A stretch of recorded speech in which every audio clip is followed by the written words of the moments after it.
और जयपुर में बीजेपी के प्रदेश अध्यक्ष मदन राठौर ने प्रेस कॉन्फ्रेंस कर भारत आदिवासी पार्टी पर निशाना साधा है। साथ ही गठबंधन करने की बात पर भी अपनी राय रखी है। राठौर ने कहा है कि जनप्रतिनिधि जनसेवन बनकर काम करें। जनप्रतिनिधियों को संयम बरतनी चाहिए। अगर काम ना होने से कोई नाराज है तो वे उद्वेलित हो सकते हैं, लेकिन संयम बरतना जरूरी है। हमने कभी आदिवासी पार्टी से गठबंधन की बात नहीं कही है। हम कभी सोच नहीं सकते कि जो समाज को तोड़ना चाहता है हम उनके साथ गठबंधन करें। ना तो हमारे प्रभारी ने ऐसी बात कही है और ना हमने कभी ऐसी बात कही है। राजकुमार रोज समाज को तोड़ने का काम कर रहे हैं और समाज एक है, लेकिन यह कहना कि हम ये नहीं हैं, वह नहीं है, यह समाज तोड़ने जैसा है। मैंने प्रदेश प्रभारी की क्लिप मंगवाई है, उन्होंने कभी ऐसा नहीं कहा। हम कभी सपने में भी नहीं सोचते कि जो समाज को तोड़ने का षड्यंत्र करता है, जो समाज में विभेद पैदा करता है, जो एक वर्ग विशेष को और भ्रमित करके और समाज में खाई बनाने का काम करता है, हम उसके साथ बैठने का कभी सपने में भी नहीं सोच सकते। इसलिए ये बात तोड़ मरोड़ करके रखी गई है। न तो हमारे प्रभारी ने ऐसी कोई बात कही, न हमने ऐसी कोई बात की। हम केवल अपने परिवार को चाक चौबंद कर रहे हैं, हमारे परिवार को और दुरुस्त कर रहे हैं। हमारे परिवार के साथ में बैठ करके हम चर्चा कर रहे हैं। हमने किसी दूसरे की चर्चा नहीं की। कि हर व्यक्ति को अपने अपने तरीके से, देखिए हम लोकतंत्र के पक्षधर हैं, तो लोकतंत्र में हर किसी को अपनी बात। बीएपी से सांसद और बांसवाड़ा डूंगरपुर का प्रतिनिधित्व करने वाले सांसद राजकुमार हमारे साथ मौजूद हैं। और भारतीय जनता पार्टी के प्रदेश प्रभारी का भारत आदिवासी पार्टी के मुखिया राजकुमार रोत को लेकर दिए बयान के बाद रोत ने भी पलटवार किया है। रोत ने कहा है कि बीजेपी इस क्षेत्र का विकास नहीं कर सकती है और यदि कोई इस इलाके का विस्तार कर सकता है तो वे केवल भारत आदिवासी पार्टी है, जिसके कारण उनको मेरी तारीफ करनी पड़ी। उन्होंने स्पष्ट किया है कि वे विकास के मुद्दे पर काम करेंगे और यदि बीजेपी चाहती है कि आदिवासी क्षेत्र में विकास हो तो बीजेपी बिना किसी भेदभाव के और बिना किसी स्वार्थ के यहां पर विकास काम करे। इन सभी मुद्दों को लेकर हमारे संवाददाता ने सांसद राजकुमार रोज से खास बातचीत की है। क्या कुछ कहना है उनका, आइए आपको दिखवाते हैं। बीएपी से सांसद और बांसवाड़ा डूंगरपुर का प्रतिनिधित्व करने वाले सांसद राजकुमार हमारे साथ मौजूद हैं। उनसे पूछते हैं कि उन्होंने अग्रवाल जी ने बात कही है, उससे कितना सहमत है और क्या करना चाहते हैं सर इस बारे में आप? अग्रवाल जी का जो बयान था, अग्रवाल जी ने कहा कि आदिवासी बाहुल्य क्षेत्र है और आदिवासी बाहुल्य क्षेत्र के अंदर आज़ादी के 75 वर्ष होने के बावजूद भी किसी भी नेता ने इस क्षेत्र की आवाज़ नहीं उठाई और यहाँ के सर्वांगीण विकास या आदिवासियों के हक अधिकार को लेके किसी भी नेता ने काम नहीं किया और वो काम राजकुमार रोत और भारत आदिवासी पार्टी कर रही है और अच्छा कर रही है, ये बात उन्होंने बोली। तो मेरी नज़र में इनके जो बयान हैं, मैं तो सबसे पहले उनको धन्यवाद देना चाहूँगा कि उन्होंने वास्तविकता को बखा किया।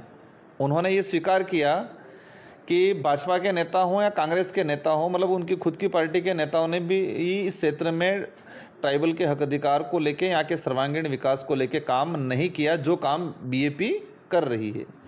तो उन्होंने जो सच्चाई थी उस सच्चाई को स्वीकार किया, उसके लिए उनको धन्यवाद देंगे। रही बात, आज राजस्थान के अंदर भाजपा की सरकार है, केंद्र के अंदर भाजपा की सरकार है, हमारा कहीं पर भी कोई रोल नहीं है। अगर भाजपा के लोगों को लगता है कि जो काम भाजपा या कांग्रेस को करना चाहिए था वो नहीं किया, इस वजह से बीएपी आई और बीएपी कर रही है, तो आप अच्छा करना चाहते हो, यहाँ पर डेवलप करना चाहते हो, तो हमारी क्या ज़रूरत है? आप दोनों जगह डबल इंजन की सरकार है। आप पर यहाँ पर जो मुद्दे हैं, जो जिन मुद्दों पे हम लोग काम कर रहे हैं, आपको लग रहा है अच्छे मुद्दे हैं, आप खुद स्वीकार कर रहे हो, सही मुद्दों पे सही लाइन पे चल रहे हो, तो उन मुद्दों के आधार पे यहाँ पर आप काम कर लो। तो हमें आपको साथ में आने या जाने या मिलने की कोई ज़रूरत नहीं है। सर, उन्होंने एक बड़ा बयान दिया कि जैसे राजकुमार राउत एक बड़ा नेता है, हम चाहते हैं कि और बड़ा हो। उनका कहीं कहीं डायरेक्शन इशारा था कि राउत हमारे साथ में मिलकर एक बड़े काम करें, तो आपका इसमें क्या चाहते हैं? क्यों उनका बड़प्पन है, उन्होंने इस माना और मेरे लिए अच्छा सोचा, धन्यवाद के पात्र हैं। लेकिन जनता बनाती है बड़ा नेता और जनता ही छोटा नेता बनाती है। जब तक मैं बांसवाड़ा डूंगरपुर की जनता की भावना है उस भावना के अनुरूप काम नहीं करूँगा तो मैं हूँ वहाँ से भी ख़त्म हो जाऊँगा। और मुझे बड़ा या छोटा बनने का या बड़ा बनने का कोई लोभ लालच नहीं है। मुझे जो सही लगेगा मैं उस लाइन पे काम कर रहा हूँ। वर्तमान में भाजपा के लोग डूंगरपुर बांसवाड़ा में जो काम कर रहे हैं, इतना मैंने यही कहा है उनको, मैंने ट्वीट भी किया है कि यहाँ डूंगरपुर बांसवाड़ा के भाजपा को नेता को सद्बुद्धि दे और यहाँ पर जो द्वेष भावना से, गंदी नीति से सत्ता का संभोग करके यहाँ के लोगों को प्रताड़ित कर रहे हैं भाजपा के नेता, उनमें सुधार आए थोड़ा। और वर्तमान जो स्थिति, हम किसी भी कंडीशन में डूंगरपुर, बांसवाड़ा, उदयपुर के भाजपा के नेता है, उनके साथ हम किसी भी कंडीशन में उनसे संबंध नहीं बना सकते। सर, आप एक राष्ट्रीय नेता, राष्ट्रीय पार्टी की ओर जा रहे हैं और भाजपा भी राष्ट्रीय है, यदि आप इसका बड़ी सोच रखें तो क्या भविष्य में ये संभव है कि यहाँ के क्षेत्रीय विकास के लिए आप भारत बीजेपी से कुछ राय? देखो, दोनों जगह मैं उसी लाइन पे आऊँगा कि स्टेट और केंद्र दोनों जगह भाजपा की सरकार है। अगर वो वास्तविक आदिवासियों का भला चाहते हैं तो आप कर लो, और हमारी कहाँ ज़रूरत है? आपके आदिवासियों के लिए कर लो, आदिवासी समझ जाएगा ये लोग अच्छा कर रहे हैं तो हमको छोड़ के उनके साथ जाएंगे, हमको साथ में जाने की क्या ज़रूरत है?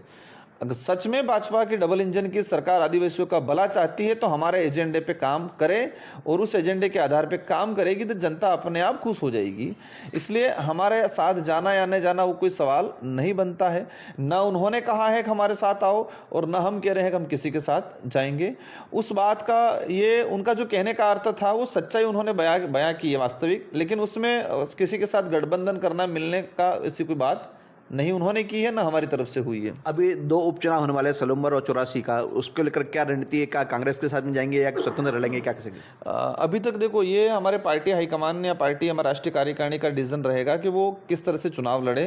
वो पार्टी पदाधिकारी इस पे डिसीजन लेंगे, मेरा व्यक्तिगत डिसीजन इस पे काम नहीं आएगा। तो प्रदेश में काफ़ी अभी घटनाएं घटी हैं, रैप को लेकर, बच्चे से रैप हो रहा है, बांसवाड़ा डूंगरपुर जिले में पता की घटनाएं, लूट की घटनाएं हुई, तो क्या क्राइम के शब्द क्या करते हैं सर? देखो, पुलिस और वर्तमान जो सरकार है वो वास्तविक आमजन में विश्वास, अपराधियों में डर, जो एक उद्बोधन दे रखा है, उस आधार पे अगर काम कर लें, जिस दिन पुलिस अपराधियों को श्रेय देना बंद कर देगी, जो शराब तस्कर हैं, जो भूमाफिए हैं, जो रात को अनलीगल तरीके से शराब बेचने का काम करते हैं, उनसे हफ्ता लेना अगर बंद कर देगी, उस दिन सारे अपराध खत्म हो जाएंगे। और हमारी पार्टी का एजेंडा है, हम लोग चाहते हैं कि ट्राइबल इलाके में पूर्ण रूप से शराबबंदी होनी चाहिए। वो नहीं कर रहे हैं। एक तरफ आप लोग इस इलाके में जहर बिकवा रहे हो, रात को, आधी रात को बिकवा रहे हो। इस इलाके में बांसवाड़ा में भी कई जगह अफीम है, गांजे हैं, ब्राउन शुगर की चीज़ें शुरू हो गई, और पुलिस की जानकारी में हो, पुलिस उनसे हफ्ता लेना अगर बंद कर देगी तो अपने आप अपराध खत्म हो जाएंगे। अपराध पैदा करने का काम तो पुलिस भूमाफियों से, उन शराब तस्करों से मिलकर अपराध पैदा करने का काम कर रही है। अपराध झारखंड में चुनाव होने वाले हैं बहुत जल्द, और झारखंड में आपकी पार्टी का भी वहाँ पे वजूद है, तो क्या कहते, क्या गठबंधन हो गया है कोई? देखो, झारखंड में हमारे प्रदेश कार्यकारिणी बना रखे हैं, वहाँ के प्रभारी बना रखे हैं, और उन लोगों का जब तक अब तक का जो डिसीजन है, वो लोग संभवतः लगभग स्वतंत्र चुनाव लड़ने वाले हैं। जी। तो ये थे हमारे साथ में बीएपी से और बांसवाड़ा डूंगरपुर के लोकसभा क्षेत्र के प्रतिनिधि सांसद जारद, जिन्होंने स्पष्ट कहा है कि हम हमारे एजेंडे पे काम कर रहे हैं, और यदि भाजपा चाहती है कि क्षेत्र का विकास हो तो स्वतः काम करें, और उसको बस नहीं, स्वतः काम करके दिखाए कि वो काम करना चाहती है, वो अपने एजेंडे पे कायम है, और उनका कहना है कि हम अपने स्वतंत्र अपनी लड़ाई लड़ते रहेंगे। बांसवाड़ा से एनडीटी सुभाष मेहता।